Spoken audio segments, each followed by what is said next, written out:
Officially चुनावों का ऐलान हो जाएगा और सियासी दल तो पहले से ही चुनावी मोड में वहां पर हैं और उनके दावे भी हैं।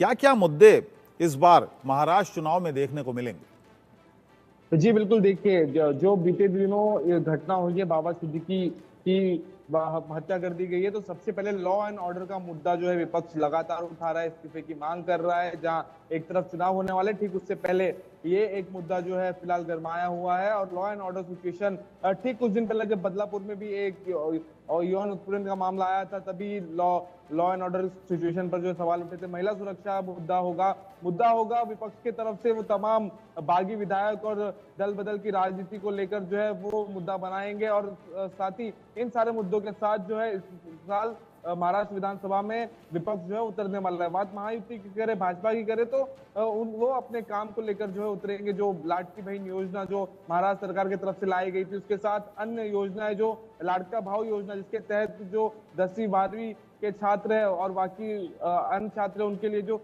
योजनाएं लाई गई थी, वो सारी योजनाओं के साथ साथ कल जिस तरह से महाराष्ट्र कैबिनेट का फैसला आया, जिसमें 5 टोल जो है मुंबई के, वो टोल जो है हल्के वाहनों के लिए जो टोल माफ कर दिए गए हैं। तो ये सारे मुद्दे, ये सारे काम लेके जहां एक तरफ महायुति मैदान में उतरेगी, तो वहीं विपक्ष के पास कई सारे मुद्दे हैं। शिवसेना यूबीटी बागी हो गए, विधायक और दल तोड़ने वाले।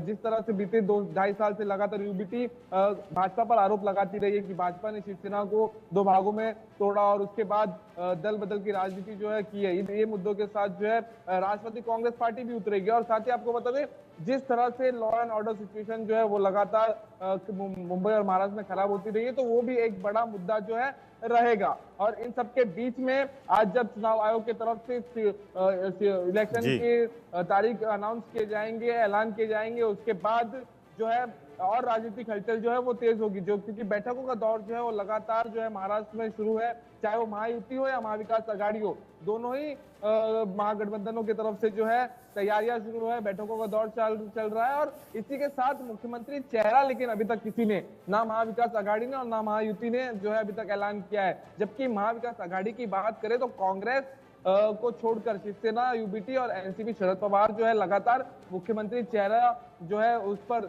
विमर्श करने के लिए तैयार है। और कांग्रेस को भी कह रही है कि जल्द से जल्द जो है मुख्यमंत्री चेहरा जो है वो घोषित होना चाहिए। लेकिन चलिए नीतीश, आप बने रहिए मेरे साथ 2 खास मेहमान और जुड़ गए हैं। अरविंद मोहन जी हमारे साथ हैं, कंसल्टेंट एडिटर हैं इंडिया न्यूज़ के। इसके अलावा आलोक मेहता जी हमारे साथ हैं, एडिटोरियल डायरेक्टर हैं ITV के। आप दोनों का ही स्वागत है। आलोक जी, बहुत सारे मुद्दे हैं, अगर हम एक एक करके बात करते हैं, क्योंकि उपचुनाव पर भी मैं चाहूँगा कि थोड़ी सी हम बात करें।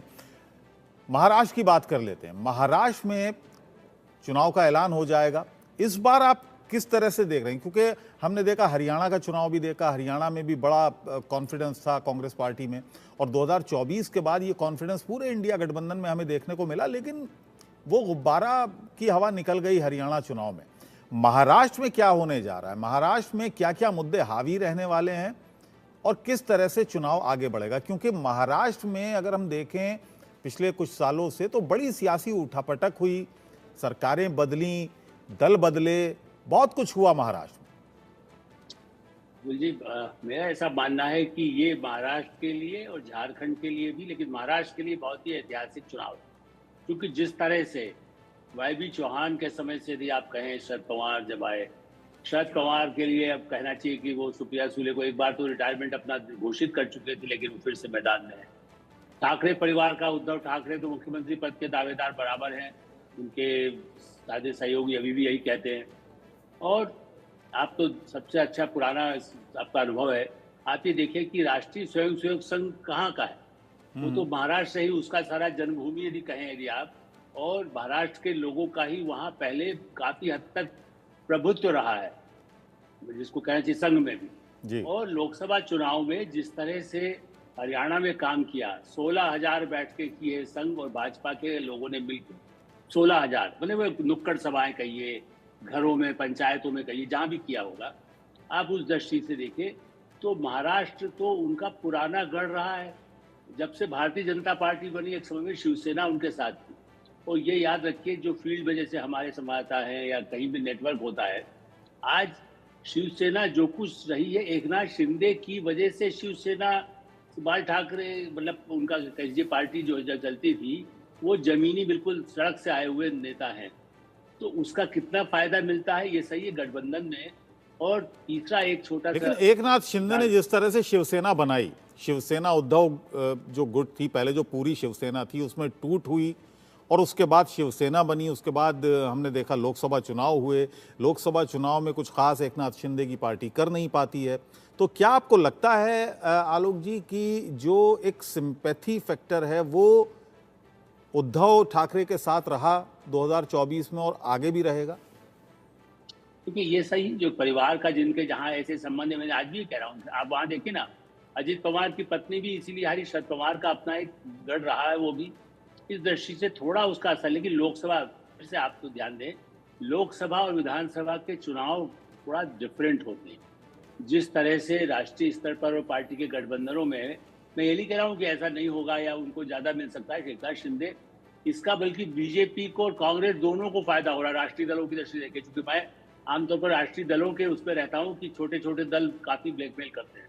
इस दृष्टि से कांग्रेस पार्टी को देखिए कितने 14 लोग उनके चुन करके आ गए जी। तो ऐसी स्थिति में लोकसभा में, और उनकी स्थिति मजबूत हो गई और शिवसेना वैसा नहीं कर पाई। ऐसे ही यहाँ पर भी एकनाथ शिंदे कमजोर हुए लेकिन बीजेपी की अच्छी ठीक है। सीटें आई।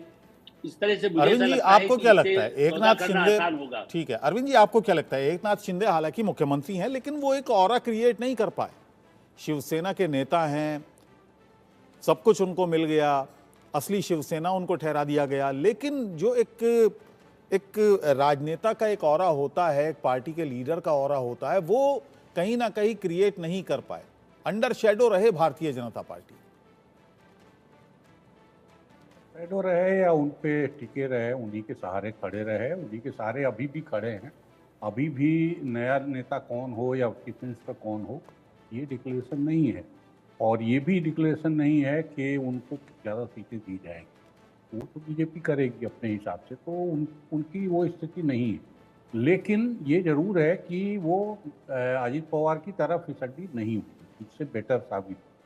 लेकिन अजीत पवार तो अब एक तरह से बर्डन बन गए हैं इस गठबंधन पे, और अगर जो खबरें चल रही हैं कि वो शरद पवार की तरफ उनके लोग या वो खुद जाना चाहते हैं और वहाँ लिया नहीं जा रहा है, तो उस हिसाब से तो एक 3 पहिए में से एक पहिया तो काफ़ी कमजोर इनका पहले साबित हो चुका है। लोकसभा चुनाव के नतीजों का असर रहेगा, लेकिन सरकार ने इस बीच काफ़ी सारी चीज़ें की हैं, फैसले बड़े, खासतौर से आर्थिक मदद की, डायरेक्ट बेनिफिट वाले कई फैसले किए हैं जिनका इम्पैक्ट रहेगा निश्चित रूप से। लेकिन आप देखिए एक और बम वहाँ पड़ा हुआ है काफ़ी दिन से, वो मराठा आरक्षण का है, और मराठा आरक्षण इशू रहेगा और पूरे मराठावाड़ा में, और जो इलाका अभी भी माना जा रहा है कि वो बीजेपी के लिए काफ़ी महत्वपूर्ण रहा है, वहाँ वो उसका असर किस किस्म का होगा ये कहना मुश्किल है। तो अभी तक की लड़ाई में जो दिख रहा था लोकसभा चुनाव से अभी तक, वो निश्चित रूप से जो महाविकास अघाड़ी उधर जो बना है दूसरा गठबंधन कांग्रेस और ठाकरे ग्रुप का, उस शरद पवार का, उसको अपर हैंड दिख रहा था। अब हरियाणा चुनाव के बाद एक स्थिति बदली है जरूर, और उस बदलाव में फिर क्या होता है, किस किस्म से गठबंधन पसंद करते हैं, चलते हैं, वो देखना। लेकिन 2 चीज़ें मेरे ख्याल से महत्वपूर्ण रहेंगी। एक तो सरकार ने जितनी रेवड़ियाँ बांटी हैं उनका इम्पैक्ट रहेगा, और दूसरा ये, चलिए मराठा आरक्षण की बात कर लेते हैं, कितना महत्वपूर्ण मराठा आरक्षण रहेगा और कितनी गूंज सुनाई देगी महाराष्ट्र में इन चुनाव में। नीतीश मेरे साथ हैं, आपको क्या लगता है नीतीश, जो वहां पर एक माहौल है, और ये माहौल आज से नहीं पहले से ही बन रहा है, और मराठा आरक्षण को लेकर जिस तरह की बातें वहां पर हैं सियासी गलियारों में, वो क्या है? जी बिल्कुल, देखिए मराठा आरक्षण की बात करें तो जिस तरह से बीते साल या 1.5 साल से जारंगे पाटिल जो मराठा समुदाय के तरफ से बार बार कई बार जो है 6 से 7 बार जो है अनशन पर गए, और उन्हें बार बार जो है सीएम एकनाथ शिंदे की तरफ से जो उन्हें मनाया गया। ये 2 से 3 बार सीएम एकनाथ शिंदे खुद उनका अनशन खत्म करने पहुंचे थे, और ऐसे में मराठा आरक्षण को लेके जब देवेंद्र फडणवीस मुख्यमंत्री थे उस समय भी जीआर जो है वो पारित किया गया था, लेकिन सुप्रीम कोर्ट ने उस पर रोक लगा दी थी। उसके बाद एक बार फिर से मराठा आरक्षण को लेकर जब आवाज उठी तब इस पर कहा गया कि केंद्र के ऊपर जो है, जहां महाविकास आघाड़ी का तरफ से कहा गया कि इस पूरे मराठा आरक्षण को लेकर केंद्र को फैसला करना चाहिए, क्योंकि एक आरक्षण जो कोटा होता है, एक आरक्षण की जो तय सीमा है, वो सीमा से हटकर जो है आरक्षण नहीं दिया जा सकता। तो ऐसे में एक सुझाव महाराष्ट्र सरकार की तरफ से एकनाथ शिंदे से ये भी दिया गया था मराठा आरक्षण के लिए कि ओबीसी आरक्षण में से ही मराठा आरक्षण जो है वो दिया जाए, जिस पर